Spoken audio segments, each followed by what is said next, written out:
Hi everyone, I hope you're having an amazing day. I'm coming to you from the top of my work building actually, and it's 32 stories up. Check out the view. Anyway, I wanted to share a bit of a win that I had with you this week.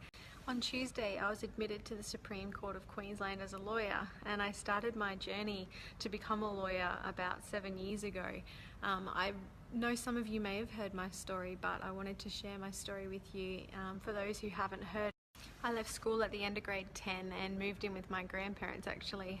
My stepmom had a stroke and had to get a job, so I got a full-time job. I was working for Woolies for years, I think about 7 or 8 years, and when I was 23 I was working as a butcher, and then I went on to manage some of the departments, the meat department, the perishables department, the deli department, and from there, when I was about 23, I got a break with a friend of mine, or actually a friend of my partner's. She was a corporate lawyer working for a property developer on the Gold Coast, and I begged and pleaded for her to take me as a legal assistant. I had no experience, never worked in the industry, and I was going to be doing part legal, part property management for commercial and residential buildings. So they took their chance on me and hired me. Then I started working for them and absolutely loved it, fell in love with the role. I decided then I wanted to be a lawyer, so I looked into what I needed to do to become one, and I had to complete grade 11 and 12.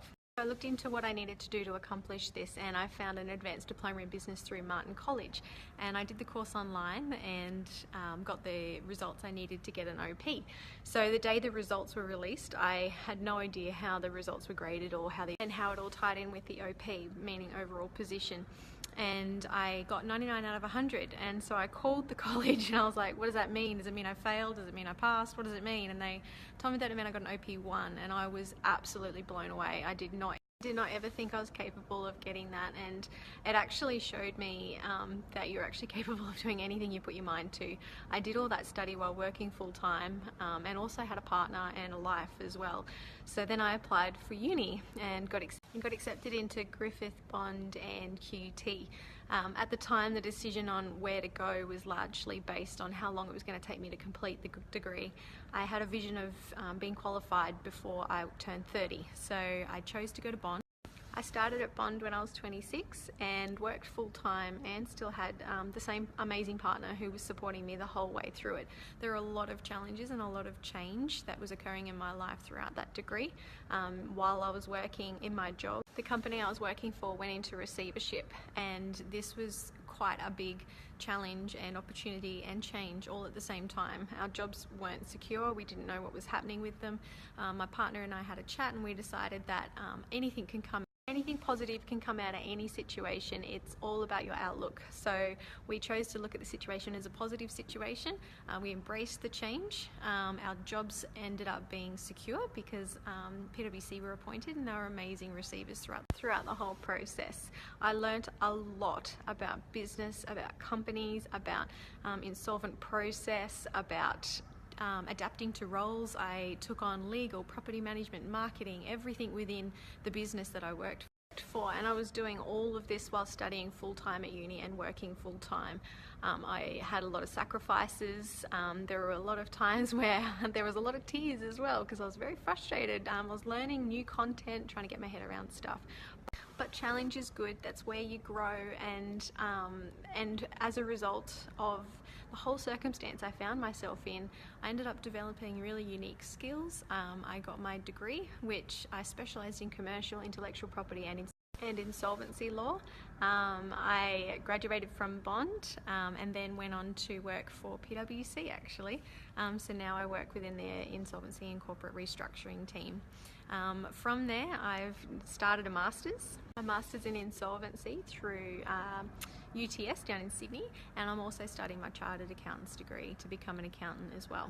And this is all through the support of work. So I wanted to share that with you, not to tell you how much I've accomplished. But I wanted to tell you that I was just a girl who worked at Woolies a long time ago, never finished school, and had no idea what I was capable of. And so if you put your mind to it, you really can accomplish anything.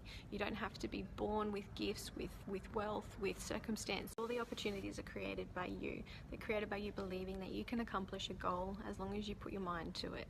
So I want to know all about your goals. I want to know what you want to accomplish, and I want to reassure you that you can do it. So send your goals to me. I want to hear them. If I can help in any way through the contacts I have, through advice, through mentoring, I'd love to offer the help. So send me a message. I just had a great question from somebody wanting to know how I managed my full-time study while working full-time. I also opened my business while I was at uni as well, so I had 3 things on the juggle. So I wanted to share some tips with you on how I managed that process. I would often get up in the morning and I would do my exercise in the morning. I would go to work all day. I would spend my lunch break studying, not every day, just a couple of days a week. And then when I got home from work, I was very disciplined to get back into study. And I did this Monday to Friday. I allowed myself to have Saturdays off most weeks, and that was my R&R day with my partner, and also a day to unwind. Sunday was always spent studying, and this was religiously every week. I think to make that work, you need to develop some discipline. So when it comes to studying, you have to stay off Facebook, off Instagram, and you have to really focus on getting your study done. And when I was at work, I wouldn't stuff around at work either. I would get in and get that done as fast as I'd often plan out the week, so I knew what study I had to do throughout the week, and I would pick what days and what sessions I would spend doing what, and often I would do large chunks of the same study all at the same time, just so it sunk in quite well. So just to recap, I planned my week. I had to-do lists every day. I allocated study days, and I stuck to that routine. I was disciplined.